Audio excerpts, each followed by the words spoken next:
Okay, I'm going to record this for the people who are remote so they can hear. They also got a whole recording of how to do the lab, which none of them have watched yet. So you can imagine what fun it was to try to do the lab report if you haven't yet. So you're going to pull out your lab report. You're going to pull that up that you're working on.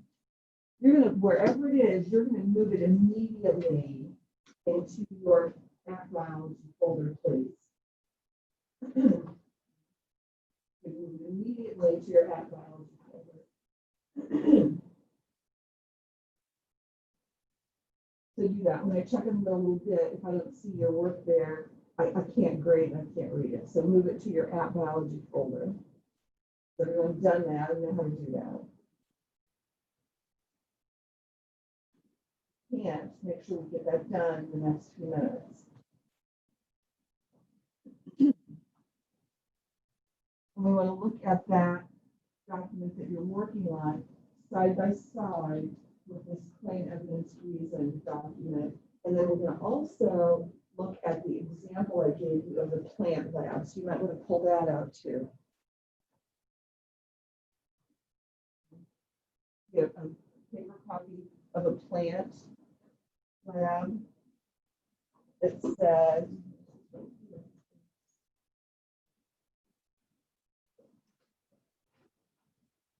plant growth lab, a sample write-up. Let's pull that out as well. We're going to compare your work to these and see what edits you still would like to make. Some of you will just have a few edits to make, cleaning up to do. Some of you have not written anything yet, and that's not going to end well if you don't get a move on it.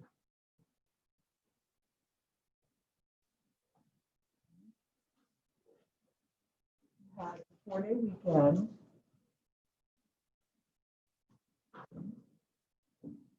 I did respond to emails. I looked through them a couple of times and could see that if there was progress being made or not. Let's look at some things there. On the back page of this is where you want to go first. And if you just have some cleanup to do, this might be enough for you to get that done and make this look really pretty. First of all, it is really, really rare that you'll have an occasion to use a pronoun like it or they in a lab report. So if you say it turns blue when it was added, what does that even mean? Okay? So don't use pronouns. Refer to what you were talking to. Refer to what you were saying. The Benedict solution in the frosted shredded wheat turned orange. Okay, so say what happened. Turned orange when Benedict's was added and it was heated. Say what you meant. Say exactly what you meant. And please do not say that you proved anything. Science doesn't prove things. Science shows evidence to support. And when that evidence, different evidence, we might change what we're saying. So you didn't prove anything. You certainly didn't prove it with a couple of trials. So don't use the word prove. When you are discussing sources of error and limitations, describe them clearly. I saw still a couple of people saying human error. Someone thought they would be clever and say people error. Okay, that's not specific enough. You have to be clear. You have to say the most precise measurement we could make was here because we were limited by the marks on the cylinder, or the best estimate we could make of color is somewhere between yellow and orange. Okay. So you talk about limitations. You don't say, well, we could have made a mistake. No. You make a mistake, you go back and redo it. And this lab didn't allow many mistakes except for if you didn't wash something well. And then if I saw them, I asked you, let's clean that and redo that one. Okay, so you don't want to say things like we measured wrong, our calculations may have been off. If those are a problem, recalculate or redo, or say specifically what could have happened. Okay, specifically. If all you did was use a wrong conversion factor, you can change that. All right, if it's a measurement that you made. Oh, and here's the other thing. You worked with a lab partner, right? Yeah. So one of the reasons you work with a lab partner is so that if there is a big mistake made, you can blame that lab partner. All right, you're gonna say my lab partner dumped our stuff down the drain before we got the colors. You always blame the lab partner. That's just how it goes. Okay. And then you don't want to ever use the term off. Our results were off. Off of what? Did you drop it off the lab bench? What were they off? Our results appeared to be a little bit high, or all our colors seem to be a little bit cloudy, or say specifically what happened, but don't do those things. So some of you really just have in many of your sections this kind of cleanup to do with what you're doing. All right, you're just going to do a little bit of editing and rewriting. When this good when I read it, because I want you to do good work. And selfishly, it's much easier for me to grade if they're all good. So you have a cleanup to do, and that's all you need to do. There you go. You can get that fixed up. So I'm going to go to the example lab that you had. This one. Okay. This one. And let's look at some of the things in the format here that some of you still need to clean up as well. You don't see there in the introduction, you don't see a prompt about what you're supposed to say. So once you've responded to those 4 prompts you had that said describe, list of biomolecules and describe each, describe the test you're going to do, describe how they're used. Once you've answered each of those clearly, you can delete the prompt and just leave introduction.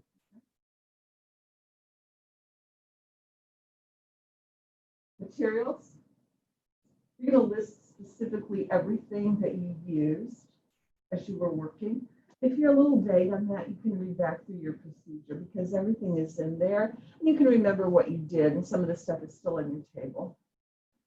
List the solutions that you use, list the unknowns, list everything, because if you just say we tested with solutions, well, what solutions? You got a lot of solutions around here. So in your safety, it's really, really important that you mention that you wore chemical splash goggles. Some of you just went, well, we had to be careful. Well, say more. How careful were you? What did you do to be careful? And then you have your procedures. Your data tables just had colors in them, and you went back and you answered your questions, and you put like a little plus or an X or something in the corner of all the positive results. Some of you made that another color. And the reason you want to do that on your lab is so that those are easy to see when you're writing. You can quickly look down the protein and see which substances have protein in them. You don't have to process anything. You can quickly look across one of the foods and see what substances were in that, what biomolecules. When you answered your analysis questions, the analysis questions have one purpose, and that's to help you gather your thoughts to write your conclusion. So when you write those, you want to make 100% sure that you write them in complete sentences and include the question.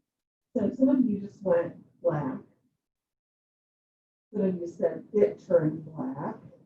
So a better way to say that would be to say starch turned black when iodine was added. Short, sweet, and to the point, and it tells you something important. Now, in the conclusion, here's a good example of that. You'll notice a couple of things in this one. The claim is just a sentence. It's what you found out in the lab. It's like your big result. You say, here's what we learned. So you would say, this food had this biomolecule. This food had this, and this. You mentioned all the foods and all the biomolecules. Alternatively, you could say protein was found in this, and this. So you can say one or the other, but you need to mention everything. In your evidence here, notice that we have a lot of actual data. Evidence is often numbers, but it can also be the colors that you saw because they were pretty clear observations. Okay, so you can say evidence. Well, the meatball turns purple with fire at it. That's all you're going to say. That's all you're going to say in the evidence. You're just going to restate what's in your table. There are no becauses and no whys and no so's. There are just facts, what you saw. Explanation comes down under reasoning. So you would say, because all substances, when tested with fire at, if they have protein, they turn purple, these substances turn purple, so they have protein. So then you're going to do some explaining. So go back to this as examples of how this is all done. Use this example to help you. You're given this stuff for a reason. And you're going to write more reports like this, so get this process down and look for your resources when you need them and ask you questions when you need them. So then if we go back to your claim, evidence, and reason, here are some things that you will mention. They won't all be in every lab report, but pretty much they will be there. The variables are the things that you might not always have. Okay. You won't have a graph in this lab, so you won't be mentioning what's on the X and Y axis. And should pretty much be able to deal with all of these things. Alternative explanation. Gosh, I didn't know that such and such had protein in it, or I expected it to have protein, but it didn't. Why might that be? You can mention that some of your foods have their own color, and that may have clouded your perception of the color that you observed after they were tested. The eggs, for example, were one. Some of you actually cooked your eggs in the Benedict test. Some of you had the yellow mixed with the blue, and you weren't sure exactly how that meant, what that meant. So those are things you're going to discuss. So the plan today is that those of you who just need to clean up your report and make it look all neat and tidy and lovely, like the example, you can do that. You can take out all the ifs and do all the editing. If you were struggling with writing sentences, you can go back and then tackle that for both the introduction and the analysis questions. Then you should be able to read your introduction and having to read those one-liner prompts and know exactly what you're talking about. So include those in your first sentence. And then your conclusion is probably where most of you need the most work. So let's take a look at this again, and I'll be happy to look at any of those. First of all, that stuff needs to be in your app biology folder. I'm not grading it on Classroom. I'm tired of grading on Classroom. There's too much crap in there. You agree? And you don't even have to look at my grade book. It puts in every day, it puts in 5 different things for the daily activity that they make us do. So I'm just done. I got to make stuff simpler for all of us. So the easiest thing to do when something is given you on Classroom is put it right in your biology folder and then go right here to look for it. Is that working for you or no? Or do you need help? Help me out with this here. Help me make this easier for you too. So when I give you a document that you're going to write on or process, I would like you to put it right in your app biology folder. Okay? And then at the end of this 9 weeks, we'll just put all the first 9 weeks stuff in one folder inside there with piano. That would work for you. That'd be okay. Then you don't have to shuffle through Classroom. Or do you like going to Classroom to continue working on an assignment? Help me out here, because I can't see Classroom from your perspective. You don't like to navigate it that way? So if we just all put them right in your app biology folder.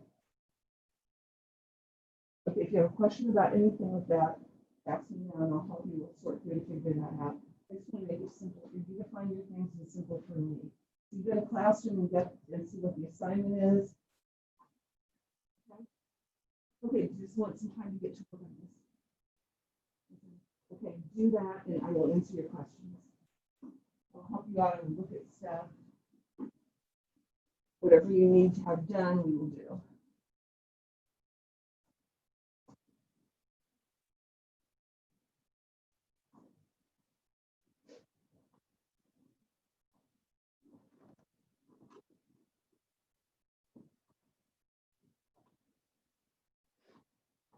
I'm going to look in your folders for these right now, make sure they're there.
just want to make sure I can see it on my end because I can't grade what I can't see. You did. Okay, good, good.